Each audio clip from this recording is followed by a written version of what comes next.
Okay, so people are kind of confused by the last video, as in majorly confused and do not understand what BattleTech is still.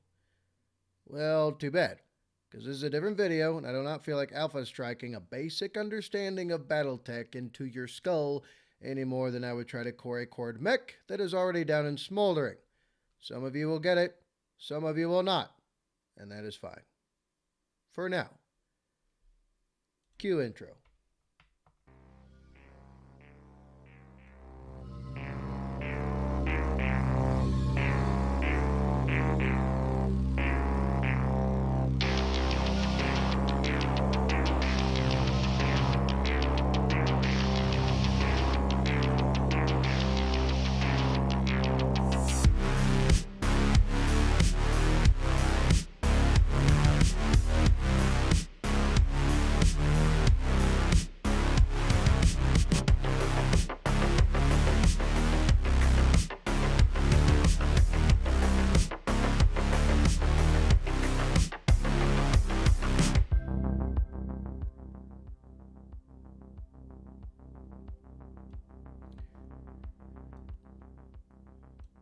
Alright.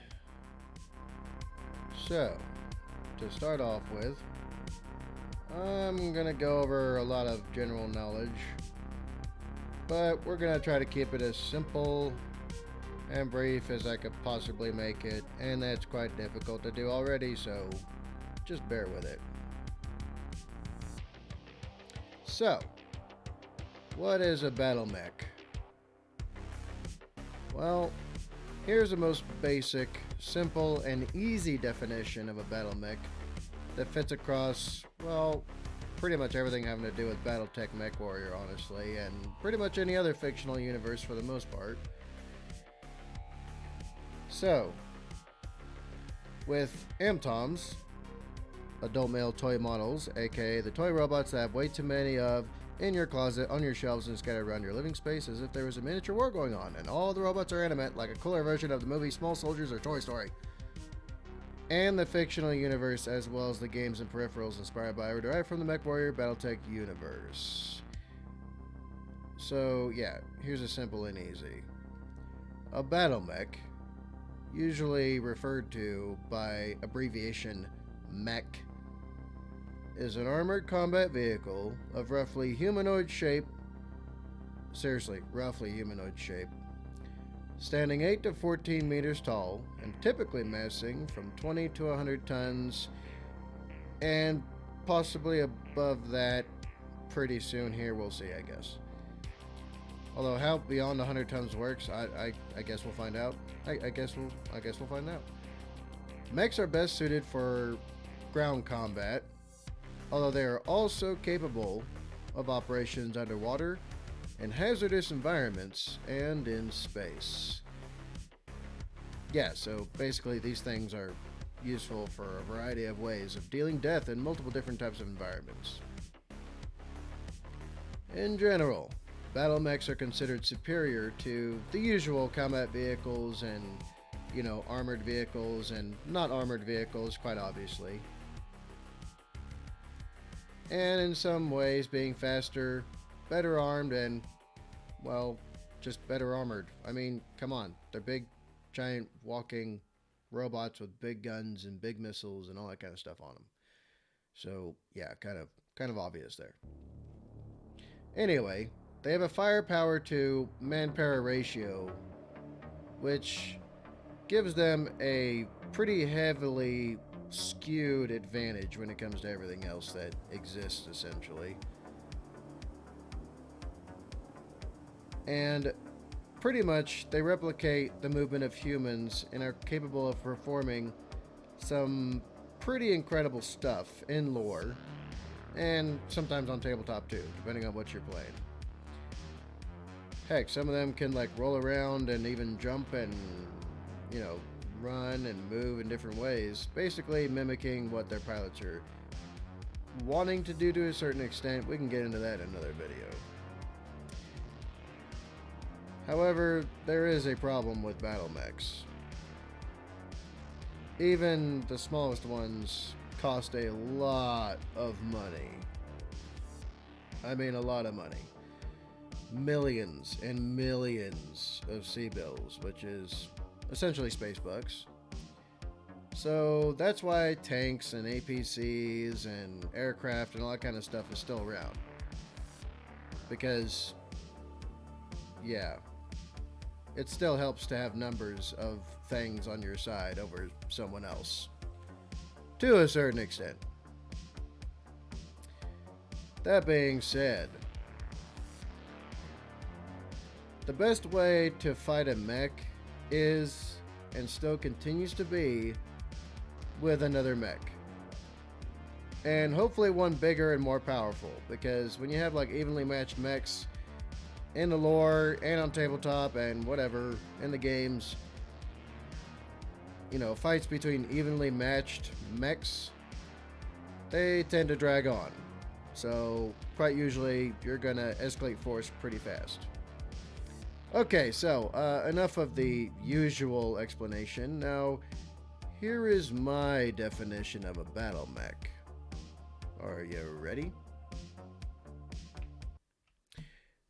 Giant metal stompy boys with guns, lasers, rockets, and other various armaments derived from humanity's desire to destroy, squish, crush, stomp, and kill anything we do not like, including each other for any reason and every reason imaginable or not imagined yet, in as many different ways as we can think of and make happen or not.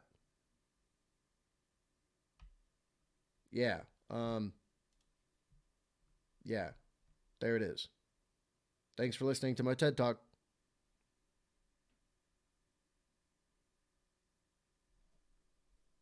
Actually, there's a bit more to it I should probably include here, so I will.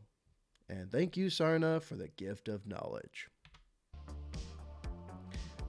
BattleMechs can range in height from about 7 to 17 meters, or in some cases a little bit taller than that, because, well, not every single mech's the same.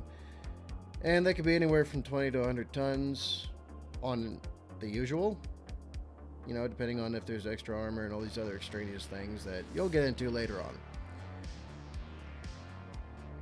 Some are capable of going over 90 miles per hour, some less than 30. We're looking at you, trash can.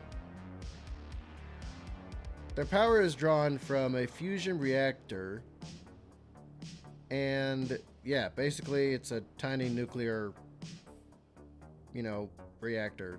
That's essentially what it is. Yeah, that's pretty much all it is.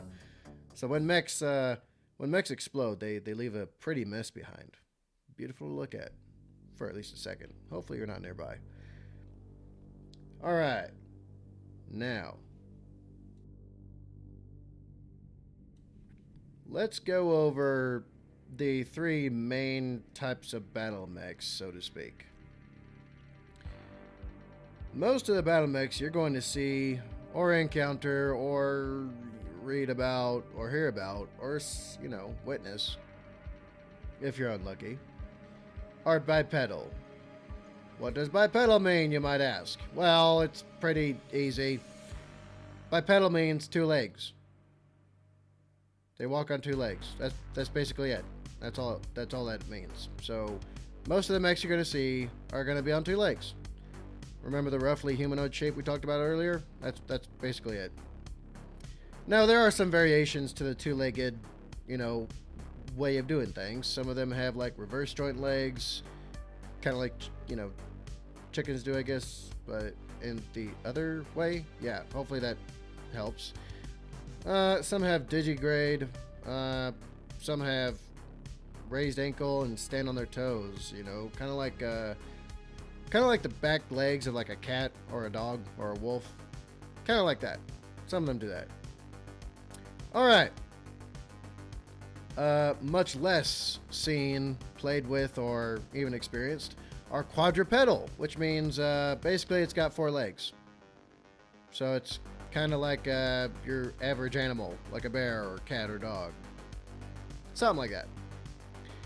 And they're not as cool in many different ways as the bipedal ones.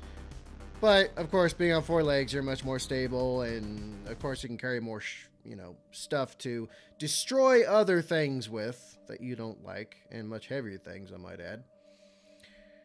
So, yeah. And then some of them can be basically fashioned after whatever it is you pretty much desire, honestly. Yeah, pretty much. So that pretty much covers the quadrupedals. They're not as fast, they're not as pretty or as sexy as the two-legged variants are, but they could pack something really heavy on them that can pretty much do whatever you want with it. So there you go. And then there's another one that's weird. The land-air mechs, as they're referred to, are basically, you know, I'll just put it this way: they were inspired essentially by stuff such as like Gundam, Transformer, Macross, that kind of stuff. That's basically what they were inspired by, essentially. Robotech, all that kind of stuff. You can look it up for yourself. That's basically what LAMs are. LAMs, land air mechs. They can transform, and they can fly.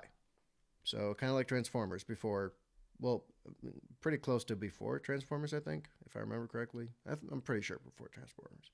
Anyway, however, they're all pretty weak. Yeah, they're all fairly weak mechs. Because, of course, being able to transform between, you know, being on two legs and then suddenly flying, that means a lot less armor, quite a bit less armament, though not, you know, exactly less than lethal armament. I mean, a laser's still a laser. So, yeah. That being said, moving on. So, yeah, essentially because, you know, these were basically leased designs, such as the ones used in, like, you know, Macross and Robotech. Another anime that were similar to it that came out in like around the 80s. Because there was a conflict in the real world with the official existences of them, they kind of changed over the years. So some of them might just be reduced to being essentially either non-existent, or these land air mechs, these transformer mechs, are basically either transformed into purely bipedal now, or they are essentially considered gone, like lost knowledge within universe to a certain degree, or you know, in the fan base of BattleTech mechwarrior in general, they're considered like, you know, mechs you don't see, essentially. Anyway, let's get into construction, shall we? So, BattleMechs are basically made up of a humanoid structure connected together to make the skeleton of a mech. So basically think of it as if... Okay, this might be uncomfortable for some people, but let's do it anyway. Imagine if you had no skin and you had bones inside and outside. So the bone was your skin. Yeah. I was kind of trying to, whatever. Let's move on. So they are all connected together like the bones in a human being. Similar to it, whatever. Like, there's mechanical stuff included into it, but I'm keeping this simple, okay? An electroactive polymer called myomer. Now, myomer is basically artificial muscle. So basically, they electrify it, kind of like muscle gets affected by the nerves in a human being. It's basically, yeah. Essentially, it's based off of that. That's what it is. It's based off of human muscle and used to move the mech like it does. So, that being said, and it also amplifies by orders of magnitude how much weight can be moved per, you know, ratio, essentially. So some amount of polymer or myomer can move tons of steel, such as a mech's arm, which do weigh tons. Kind of like human beings move our arms and legs with our muscles and our ligaments. It's kind of like that. Anyway, let's move on a bit, shall we? So basically, the fusion reactor powers all of this, and the skeleton, the mech, and its musculature are basically driven by the combination of a gyroscope that helps provide stability, and the pilot wearing a neuro helmet that links the mech's computer to the pilot's nervous system. So essentially, the pilot, in a way, is become one with the mech and moves it as such. Pretty cool, huh? All right. Or you could just say we are a meat puppet inside a metal puppet. Yeah, you know what? Yeah, you know what? That's actually correct. Now that I think about it, we are a meat puppet inside a metal puppet. That's basically what a BattleMech is. That's pretty cool. I just discovered something. Anyway, moving on. So yeah, and the mechs are equipped with life support, sensors, engine, gyroscope, actuators, excuse me, armor, which there's different flavors of armor also. Yeah, there's a lot that goes into this. And then after everything else that's necessary for the mech to function, you then get weapons. So armaments. So weapon system, ammunition, heat sinks for heat management, and you know, a coffee maker, coffee mug holder, that kind of stuff. And mechs can carry a lot of different weapons, most of which generate heat. Thus, you need the heat sinks. And if you push a mech too far, it can overheat, which could shut it down, or it could just explode and blow you to smithereens because you pushed your mech way too hard, or you were pushing too far in battle, and yeah, you fried yourself.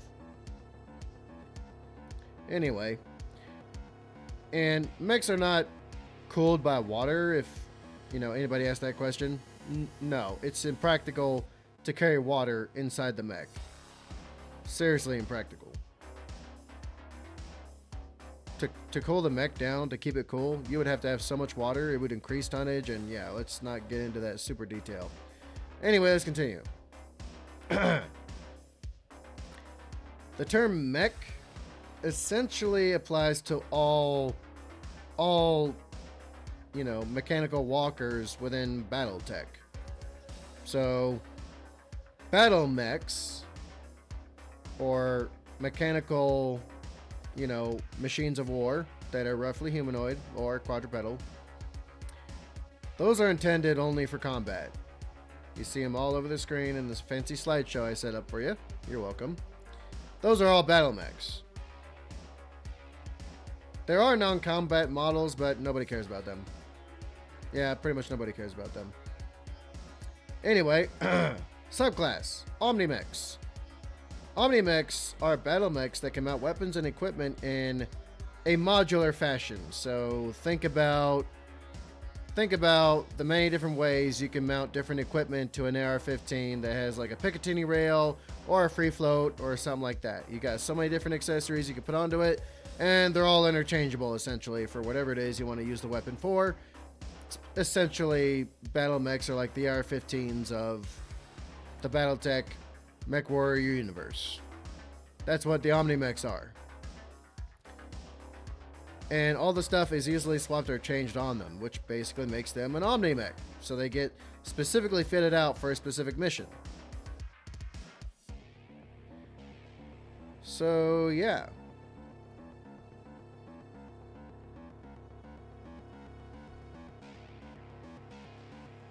I'm pretty sure that's all.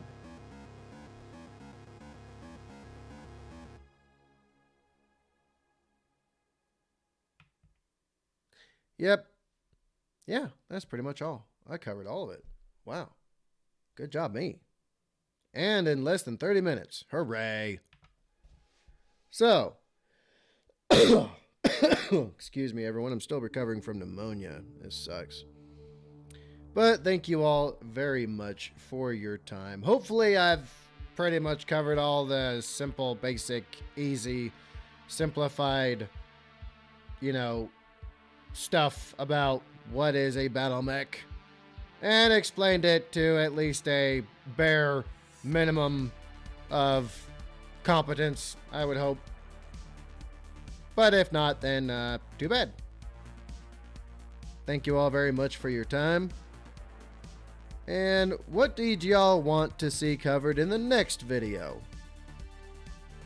Let me know in the comments down below.